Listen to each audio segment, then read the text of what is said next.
तुला राशि के प्रिय व्यक्तियों, इस समय आपका जीवन एक परिवर्तन और चुनौतियों का संगम लेकर आने वाला है, जहां आपकी सोच, संबंध और आत्मचेतना तीनों ही जीवंत रूप से काम करेंगे।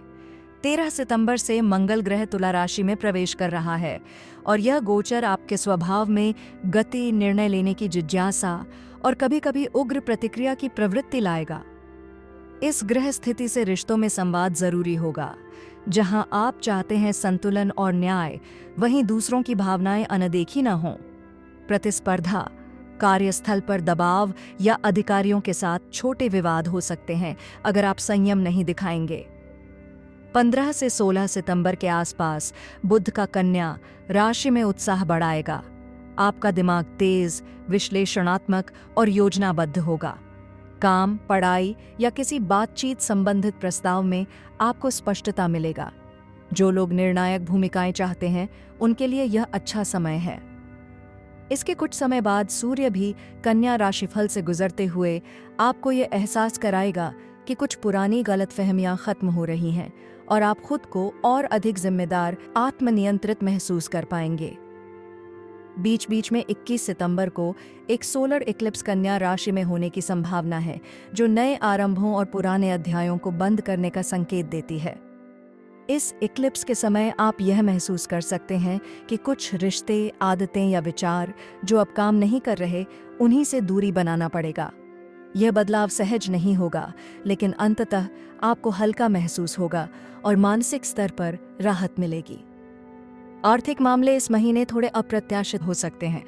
मंगल के प्रभाव से खर्चे बढ़ सकते हैं, विशेषकर यात्रा, तकनीकी उपकरण, साझेदारी या अन्य लोगों से जुड़े मामलों में। कोई बड़ी खरीद या निवेश करने से पहले पूरी तरह विचार करना जरूरी होगा। आप सामाजिक आयोजनों या समूहगत कार्यों में भविष्य के लाभ के लिए निवेश कर सकते हैं, लेकिन लालच या बिना सोच समझ के फैसलों से बचना होगा। प्रेम और पारिवारिक जीवन में शुरुआती दिनों में कुछ टकराव या असमंजस हो सकते हैं, विशेषकर जब आप अपनी सीमाएं स्पष्ट नहीं करते हों। लेकिन जैसे ही बुध या सूर्य की स्थिति आपके पक्ष में जाएगी, संवाद से दरारें भरेंगी, समझ बढ़ेगी और रिश्तों में विश्वास व सहानुभूति बनेगी। अपने प्रियजनों के साथ समय बिताएं, उनकी भावनाएं सुनें। ये छोटे प्रयास बड़े सकारात्मक प्रभाव लाएंगे। स्वास्थ्य को लेकर सुझाव है कि इस पूरे समय आप नियमित दिनचर्या बनाए रखें।